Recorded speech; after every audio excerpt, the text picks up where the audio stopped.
I'm a professor at the University of Washington and a researcher there. The kind of research I do is on behavior therapy.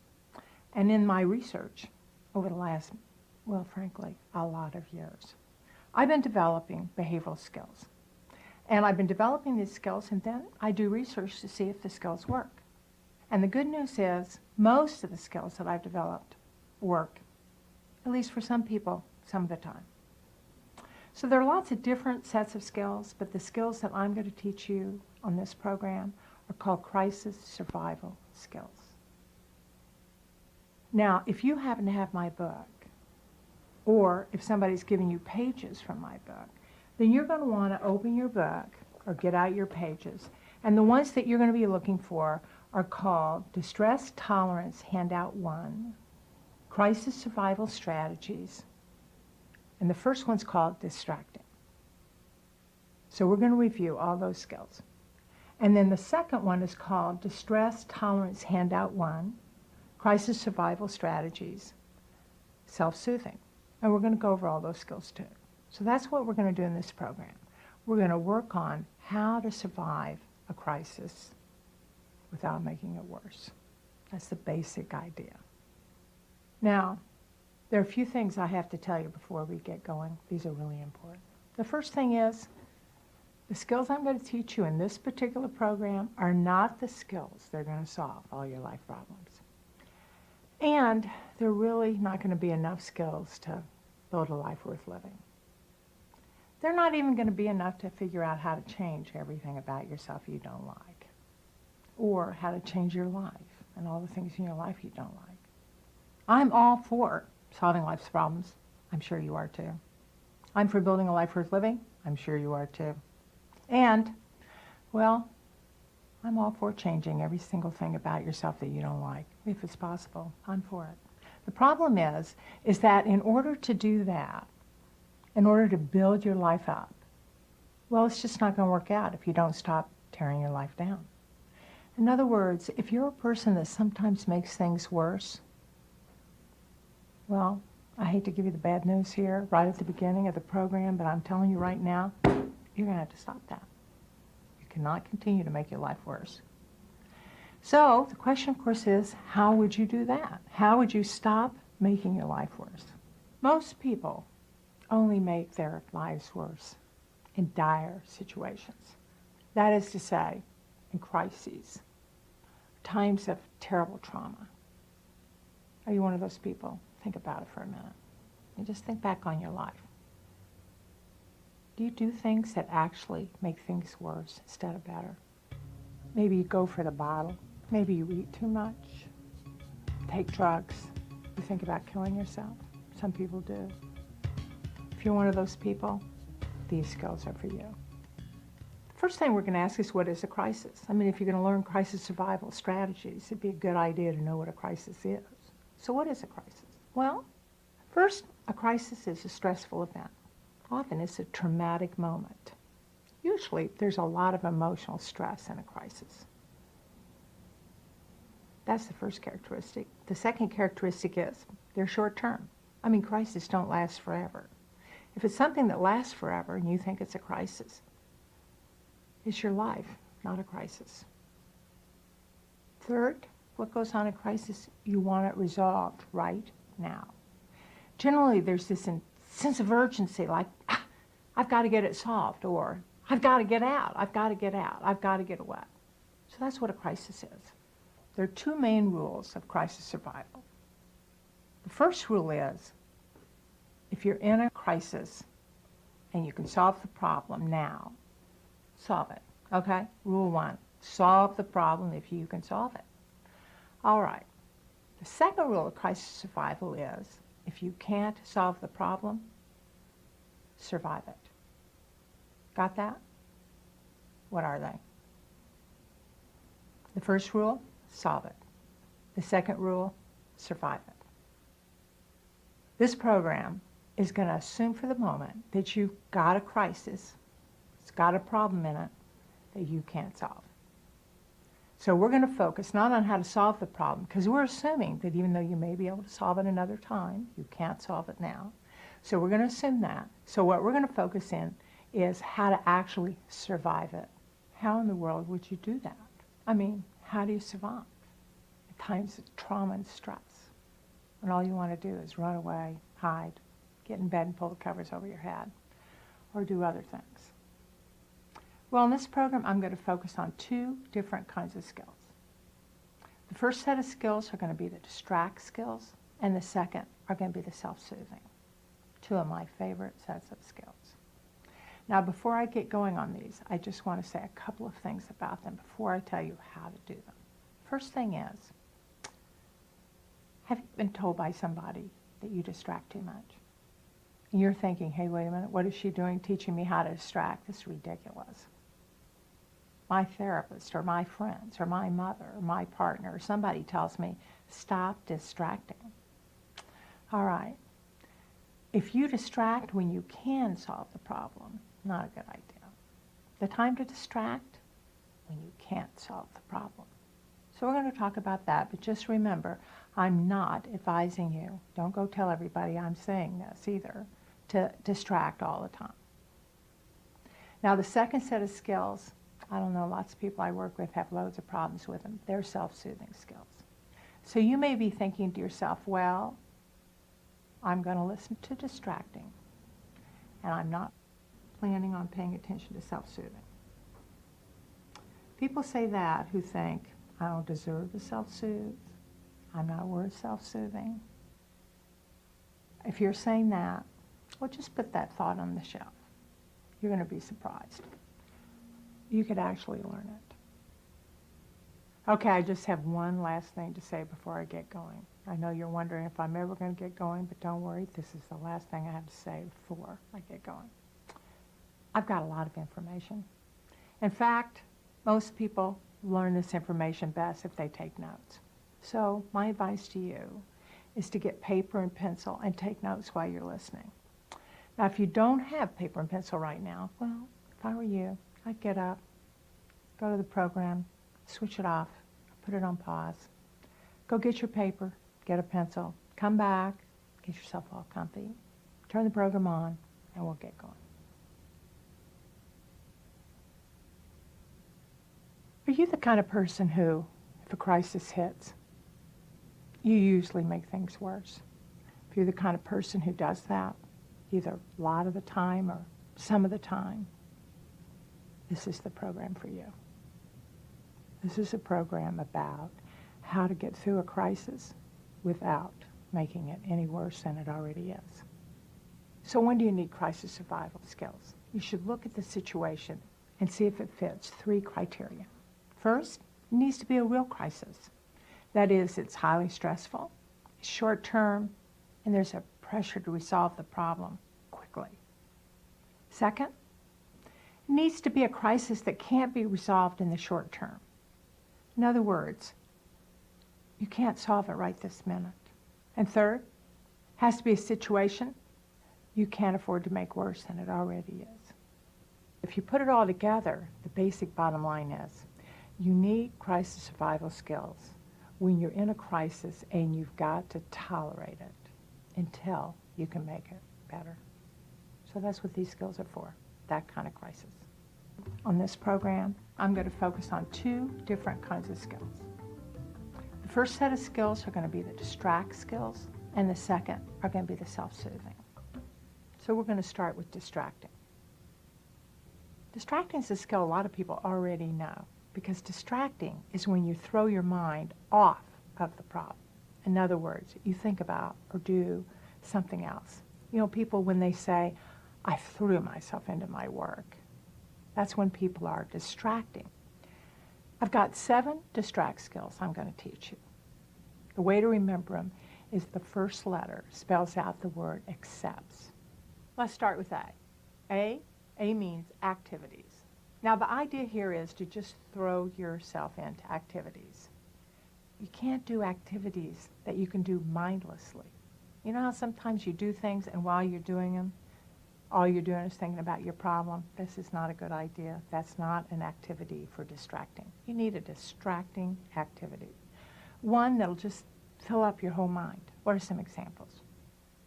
Reading is a really good activity. It's one of my favorites.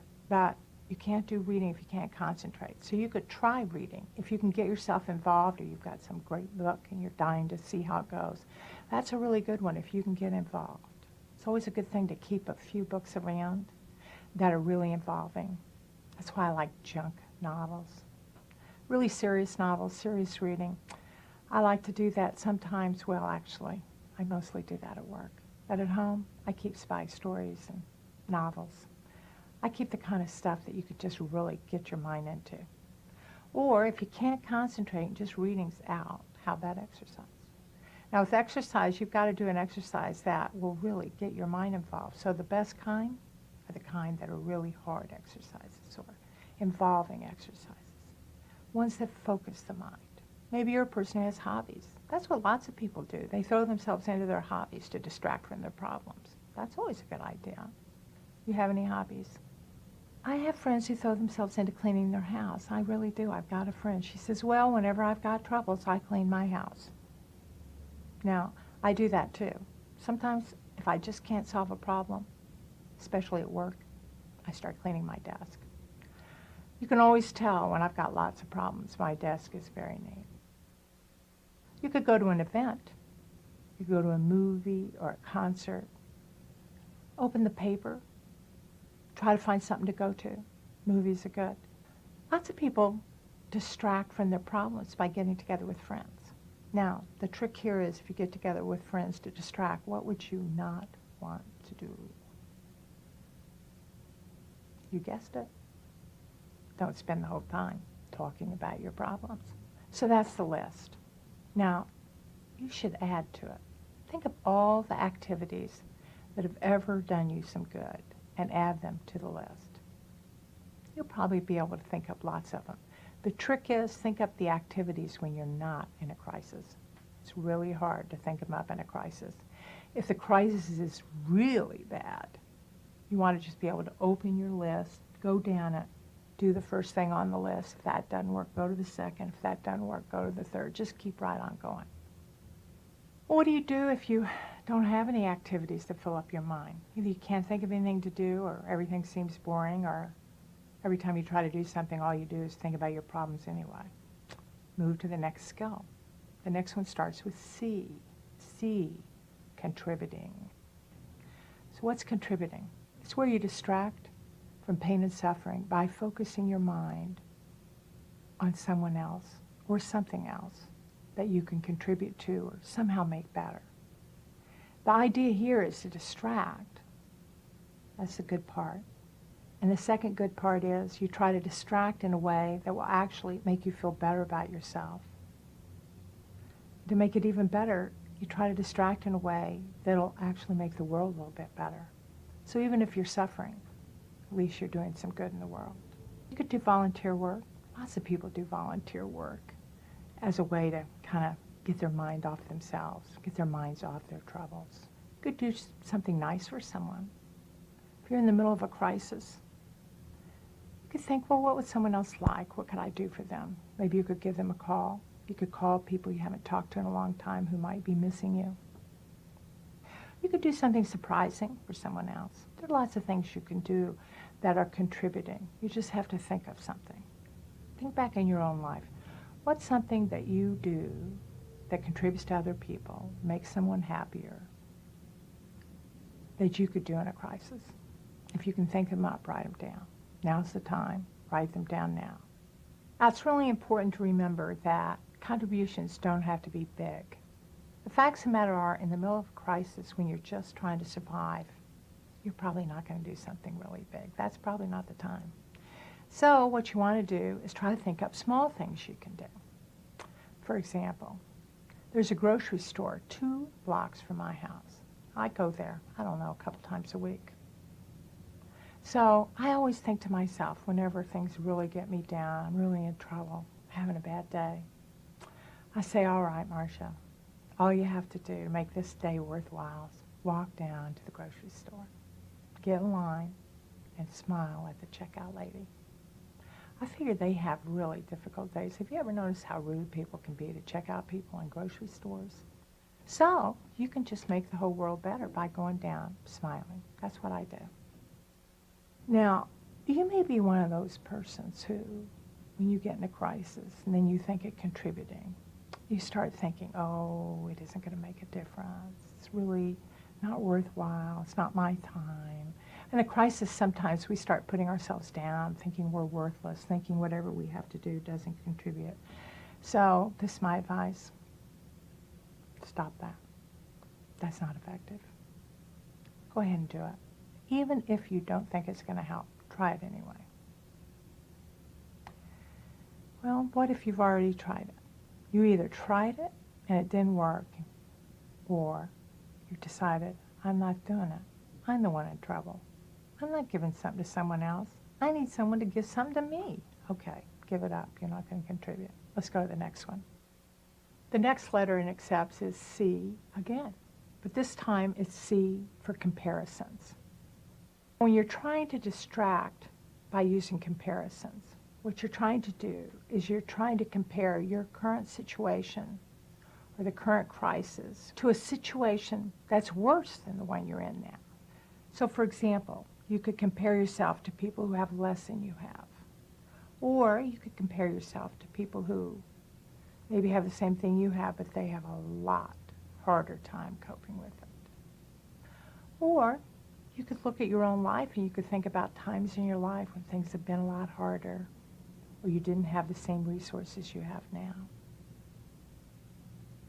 The whole idea is to try to feel better by comparing yourself to a time when you could feel worse. In other words, you're trying to get yourself to sort of say, in your mind, could be worse. So how does this work? Well, when it does work, it's probably generating a sense of gratitude or a sense of feeling lucky or even a sense of relief. So that's when it works. It works. You feel relieved. You feel better about yourself. You feel a little more confident. Maybe you're not quite as incompetent as you thought. E is for emotions. The idea is to distract from one emotion by figuring out a way to create another emotion. So how in the world would you do that? Well, one really effective way that you're probably already using anyway is music. The secret to using music as distraction or crisis survival is to pick your music so that it changes your emotion. You'd be surprised at the people I know who, when they're sad, what do? They put sad music on. How do you think they feel? Do you think they get less sad? No. So the idea is, if you feel sad, what kind of emotion would you like to have? Well, you probably want to feel energetic or even happy if you could. So you've got to put some energetic, happy music on. Now, what's happy for one person may not be happy for another. That's really important. I was once running a group of people who all had drug problems. And in the groups before that, we had always used music at the end of group to sort of rev everybody up, make them feel better. So in this group, I said, all right, let's put the music on. They said, no, no, no. I said, why not? And they said, well, every song we like makes us think of using drugs. I said, fine, good, we're not doing that. Don't put that on. Now, if you're feeling really anxious and tense, you could try putting music on that's soothing and calming. Sort of soft music, maybe background music, maybe classical music. That might help. So think about what kinds of music change your mood. That's what you want to do. You want to get that kind of list going. And then when you're in a crisis, first, what do? Check out how you feel. Second, pick your music. Third, put it on. Fourth, make sure it's loud enough you can hear it. No background music. What else could you do? Well, you could try reading. The most important thing, though, about reading is that you've got to find a book that's emotionally involving. No newspapers, no magazines, nothing scholarly, nothing informational. You can't read the encyclopedia. You've got to find a story that's emotionally involving. So it all depends on what's emotionally involving. For me, it's spy stories. So if I really find myself worrying, kind of in a crisis, and I'm just making things worse by all the stuff I'm thinking, I'll often just get up and try to read a book. But I try to pick a book that I can get engaged in. I get all involved in the story. And when I close the book, I try to keep my mind in the story. So I try to keep that emotion of somewhat excitement. What else could you do? You're trying to get another emotion going. Well, one way is to try to find some humor. I did that once. I was driving cross country, and I was driving all the way from Washington, D.C. to Seattle. So I had to drive across the middle of the country. So I was thinking as I drove across the middle of the country, I figured I was going to be really bored because, what do they have in the middle of the country? This is how I was thinking at that time in my life. I figured, all right, they're going to have cows and cows and cows. And I thought, well, that's not going to be interesting. I'm going to get really bored. So I'm going to take my comedy records, put them on tapes. You can tell it was records. This was quite a while ago. Put them on tapes. Then I was going to listen to them when I was going across the middle of the country when I had nothing to look at but cows. So, as it turns out, going across the middle of the country turned out to be really interesting. And I actually didn't ever listen to my records. But after I got across the middle of the country, I came to mountains. You know how sometimes when you go up mountains and you can be on the side of the road that's near the mountain, or you could be the side of the road that's right near the ledge. Now, if you're on the side of the road near the mountain, you're not going to be so scared. But if you have fear of heights, I have fear of heights, and you're driving your car on the side that's on the ledge, you're going to get afraid. Well, take it from me. I not only got afraid, I got panicked. I kept seeing the edge, so I started thinking I was going to go over the edge. I couldn't even concentrate. There was nothing I could do. What was I going to do? You can't just stop your car and get out. I thought of doing this, though.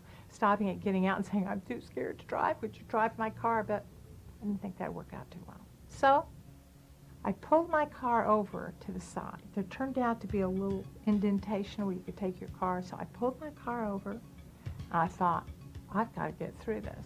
So what did I do? I put my comedy tapes on, and I started listening to comedy tapes. Now I finally got myself back over onto the road.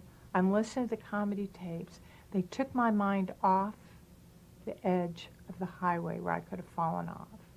And I started, well, I didn't start laughing actually, but I did start smiling. And sure enough, I got through the drive. Now that's a really good example of crisis survival skills. You can do it with humor. What else? Well, you could go to emotional movies. Movies are like reading, though. If you're going to go to an emotional movie, be sure you don't go to a movie that's going to intensify the emotion you've got. So if you go to a movie, don't go to a sad movie if you feel sad. Don't go to a love story if someone just broke up with you. What's the next letter? P. P is for pushing away. It's a really good set of skills to do when you just can't cope. This is really hard. So I'm going to give you a couple of things to do that can make it a lot easier. The first step is get yourself a piece of paper, get something to write with. The second step is to make a list. 1, 2, 3, 4, 5. You're going to want to make a list of the main problems that are on your mind right now. So for example, you might say 1, my mother. 2, my bills. 3, no one likes me at work, and so on. Okay, so that's the first thing. You make your list. Put a number by each one of them, all right? And the second thing is you go back over your list one at a time, and for each item on your list, you ask yourself the following questions. Question 1, can I do anything about that right now? And question 2, is this a good time to work on it? Now, if the answer to both those is yes, I can work on this problem now, and this is a good time to work on it, okay, skip pushing away. Go to the first rule of crisis survival. Solve that problem now. However, lots of times you'll say, no, I can't do anything now. It's midnight. What can I do about my mother? Nothing. Is this a good time to work on it? This is not a good time to work on my work problems. I need sleep. If I work on it now, I'll be exhausted tomorrow. So if you say no to both, then what you do is you put a check mark next to it. So let's say you've got the first one, my mother. You've got that checked. Now you go to the next problem, and you ask the very same questions. You say, is there anything I can do about this problem now? And is this a good time to work on it? And if you say no to either one of those, you put a check by it. And you just go on down your list. Now the idea is to use the first rule of crisis survival strategies on any problem on your list where the answer to both questions is yes. And where the answer to either one of those questions is no, then you can use the pushing away skill. So what is the pushing away skill? What you do is you go through each one of the items on your list, and in your mind, you imagine picking the problem up, putting that in a box, and putting it up on a shelf. You want to do this for each one separately. The trick is you're trying to send a message to your brain that says, brain, cut it out. Stop dealing with this problem. Put this on the shelf. You're really trying to send a message to yourself that says, this is not effective. This is ineffective. This won't work. I have nothing to gain by working on this problem now. And when that's true, pushing away can be a really good skill. So that's the skill. It's blocking, censoring, shutting off, putting away, getting rid of. But remember, you can only do that, if this only works, if you convince your mind that it's not a good idea, that you can't do anything if you work on it now. Because if your brain keeps thinking that somehow it's going to get somewhere with this, you're going to actually solve the problem if you keep thinking about it, you won't get it on the shelf. It just won't work. All right, so that's that skill. Shall we go to the next? The next letter in accepts is T. And T stands for thoughts. This one is the skill of distracting yourself from a crisis by focusing your mind on thoughts. Has anyone ever told you to count to 10 when you're angry? The idea is that if you count to 10, you won't yell or scream or do something you'll regret. Most of us have been told that at least once. Well, that's a skill. I know it sounds sort of silly and like a not really important skill, but it can really work. It's especially good in some situations. And the situations it's really the very best in is when your emotions are really intense and you're trying to keep yourself still. In other words, you're just trying to keep yourself from doing anything until the crisis passes. Or you could start naming things. Like if you're with your boss, he's being really, really critical of you. You could be sitting there, and in the back of your mind, you could just be looking at him, counting or naming the various things he has on. You could say tie, shirt, jacket, hands. Just about anything that occupies your mind is good in an overwhelming crisis, and you're trying to keep yourself from doing anything else. You're trying to get your mind busy with something. Thoughts will work. Sometimes you could use just the same thought over and over. Because if your mind is empty, what do you think will happen? The crisis will go right into the middle of your mind. Take it from me, you'll never make it. So, what do? You focus your mind on a word. That can be any word. All depends on what words work for you. When we work with our clients, we sometimes say, breathe in the word wise, breathe out the word mind. Wise, mind. What's good about that is you're trying to get into a wise mind. When you're in a crisis, the whole idea is to act wisely, not unwisely. So you might try that. Why don't you try it right now while you're listening? Breathe in, wise. Breathe out, mind. Now you want to try to really make the mind go for a long time. Now the idea when you do this is try to become the words. You want to just throw yourself into the words. You want to try to fill your whole mind, your entire self up with the words. It's often hard to do at the beginning. It's hard to keep your mind focused on one thought. If your mind gets distracted, you start thinking about something else. Don't worry about it.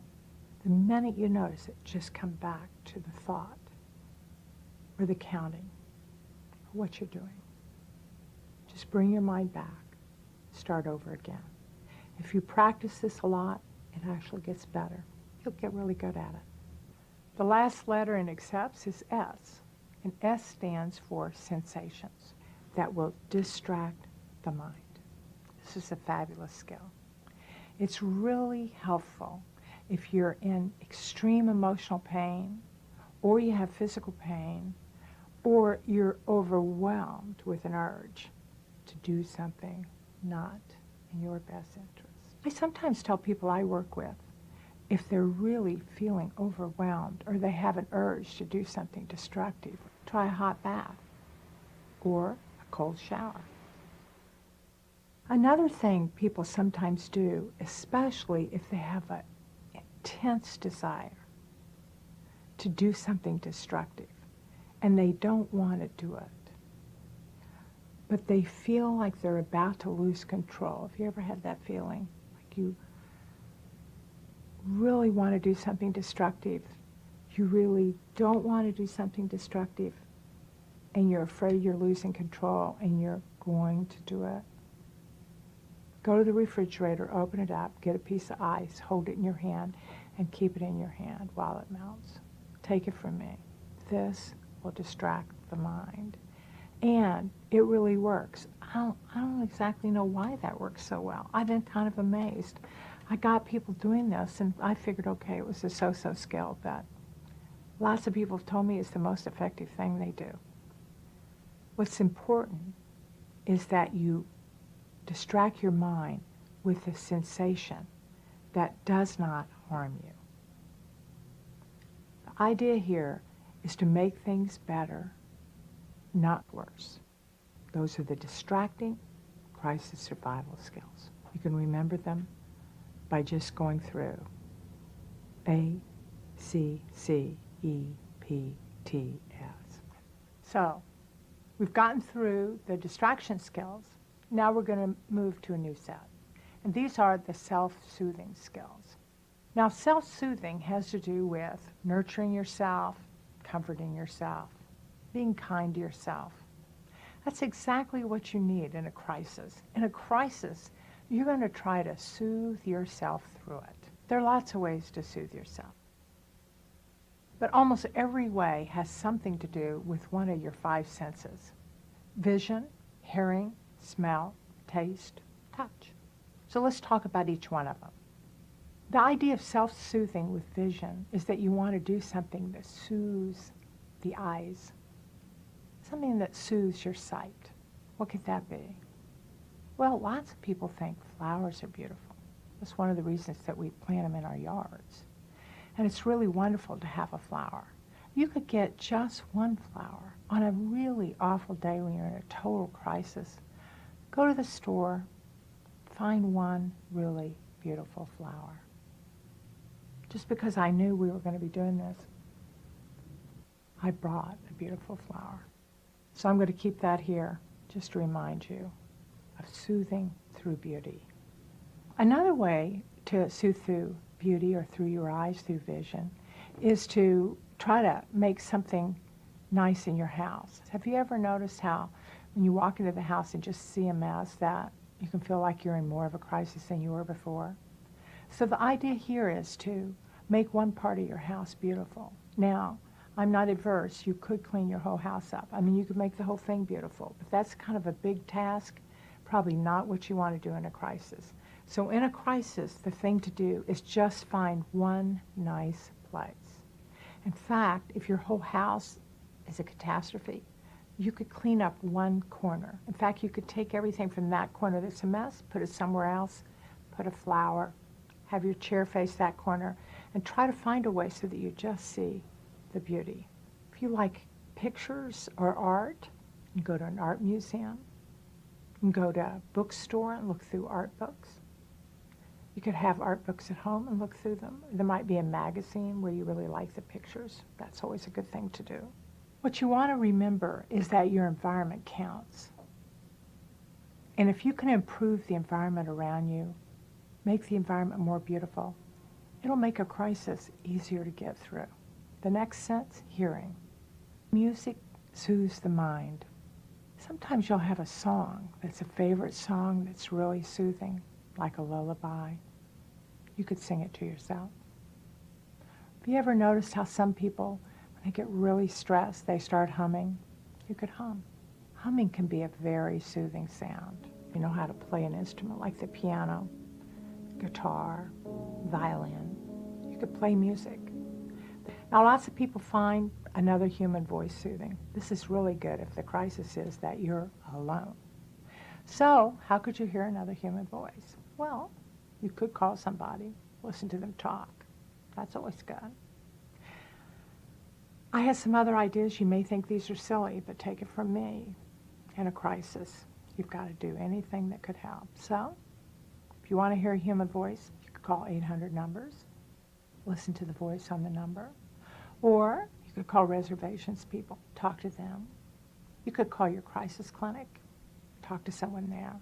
There are lots of places where there are sounds of voices. You could turn your TV on, listen to the voices. You know how some people leave a TV on all the time, no matter what they're doing, even when they're not watching it? Why do they do that? Because it's soothing. They just feel more comfortable with the sound of voices in their house. And if you're that kind of person, turn it on. If you don't have a TV, turn the radio on. Just keep it on. It can help. So what's the next sense? Smell. Now, if you're going to use smell to soothe, you've got to think about what smells do you find soothing. A lot of people find flowers soothing. You could put on a little bit of perfume. I love putting on perfume. When they sell new houses, they often put things on the stove so that the house will smell really good. You just want to try to get smells from the kitchen wafting all through your house. It's really nice. Most people find smells from the kitchen really comforting. Some people just like the smell of fresh air. That's good if you're in a crisis and it's stuffy. Go outside. Smell the air. So, smell. Try to surround yourself with soothing smells. What's the next sense? Taste. Some people only use food to comfort. I hope you're not one of those people. But if you are, plug your ears up while I talk about food. This is not going to be the skill for you. You might want to go to the store and get some tea, like a special tea. Some people carry candy around. My mother always carried around peppermint candy, I swear. Any crisis that showed up in her life, my mother would pop peppermint candy into her mouth. She put so much peppermint candy in her mouth in so many crises that we all told her when she died, we were putting peppermint candy in her casket. That's exactly what we did. We went and put a whole bag of peppermint candy right in her casket. How about touch? Touch is unbelievably important when it comes to soothing. There's been a lot of research on this, and a lot is being done. And it turns out that touch can really soothe, relax, and lower stress. Getting close to someone or holding someone's hand, having someone put the arm around you, can be very comforting. Sounds great, doesn't it? What if you don't have anybody to touch you? You can put your hand on your hand. You could soothe your hand. You could soothe your arm. You could rub your arm. Massage can be very soothing. Another way to soothe with touch is to put lotions on. You know, you can buy creams and salt rubs and things like that.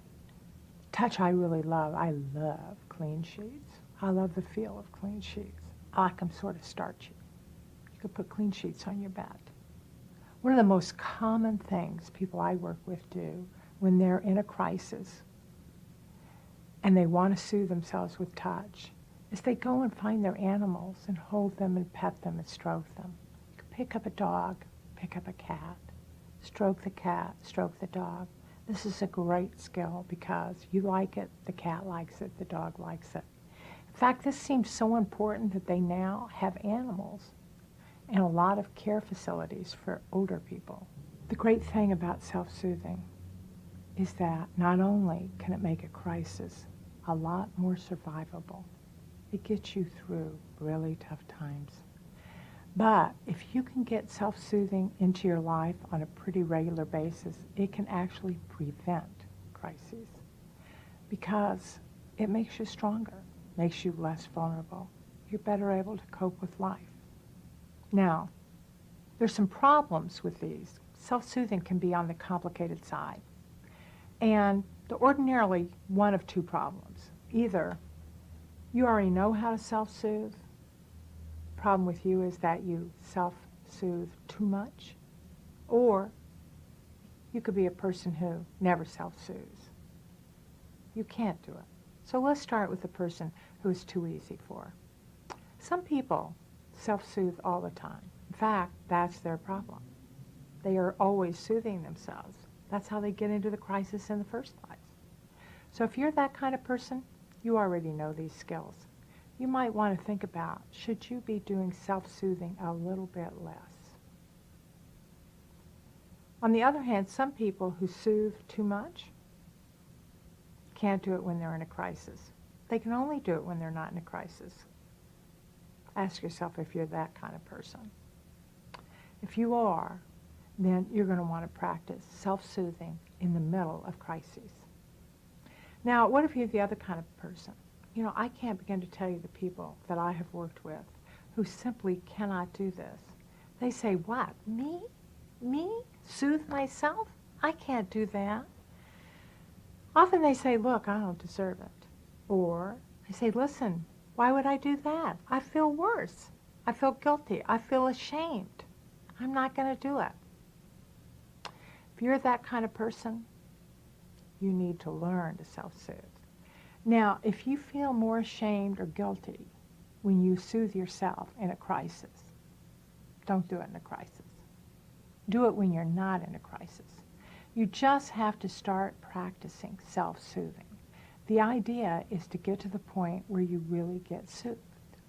But it's an essential skill. Every single one of us has to be able to soothe ourselves. So it's really important that you learn how to do it. But practice outside of crises until it starts having some positive soothing effect.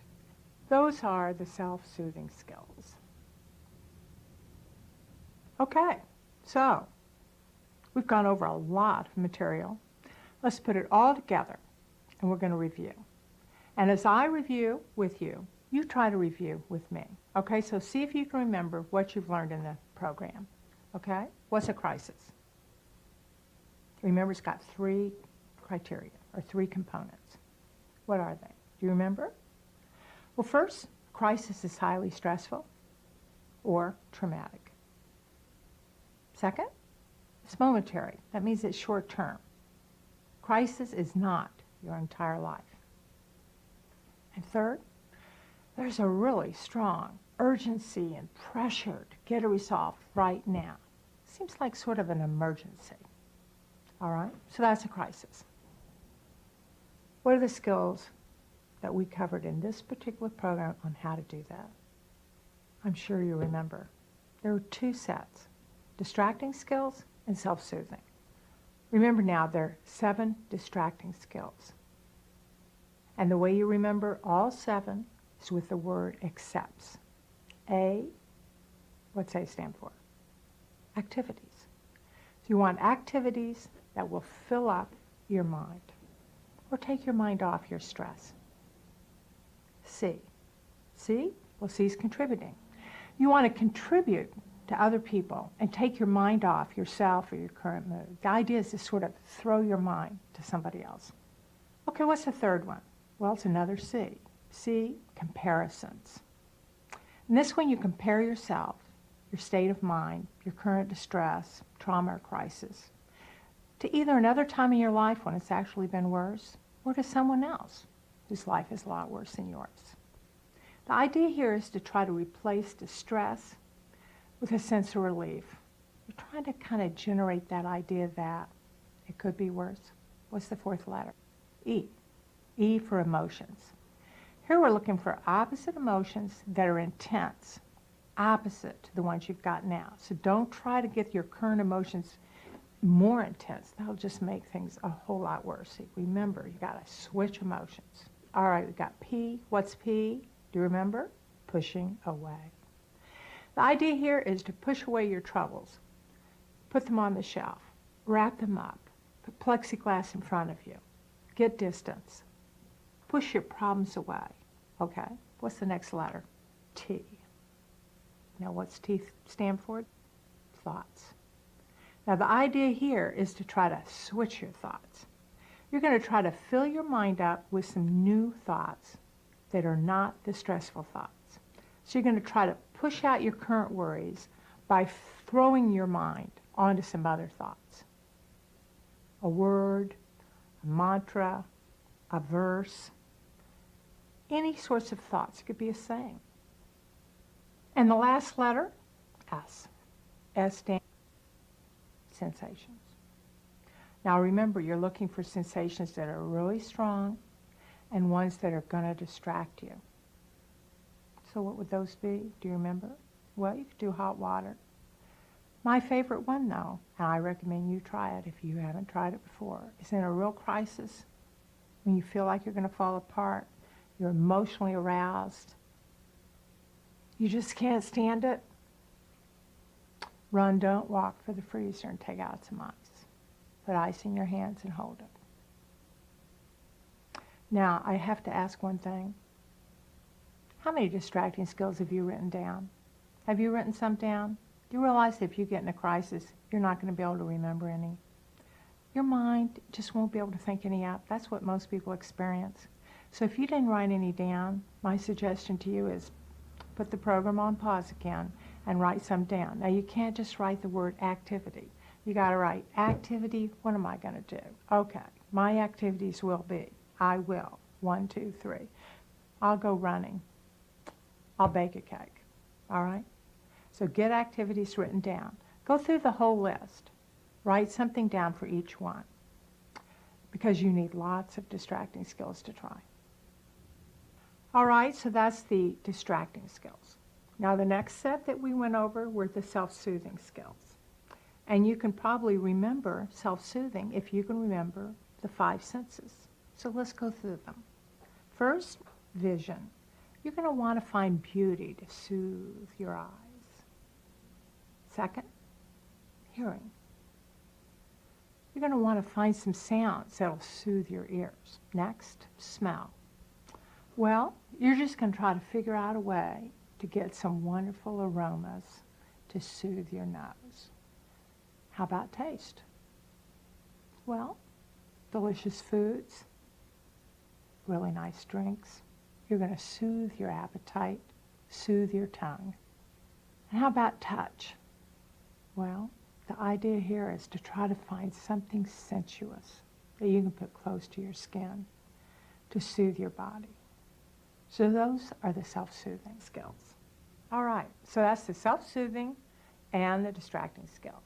Now, if you remember all those skills, what do you have to do to make it work? Well, what do you have to remember to make all of this work? First, you got to know when a crisis is coming your way. You got to notice when you have an urge to do something destructive.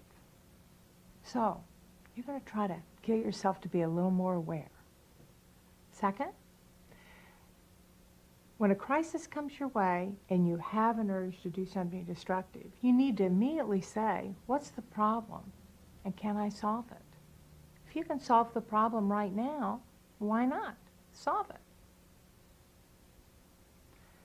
Now, if you can't solve it, you're going to want to remind yourself that making things worse is going to make your life worse. You got to remember that. You've got to repeat that over and over. Making things worse will make my life worse. Got to remember that. Then, once you decide, okay, I don't want to make things worse, you got to figure out a skill to use. Now the problem is there are lots of skills. The question is, which one to use?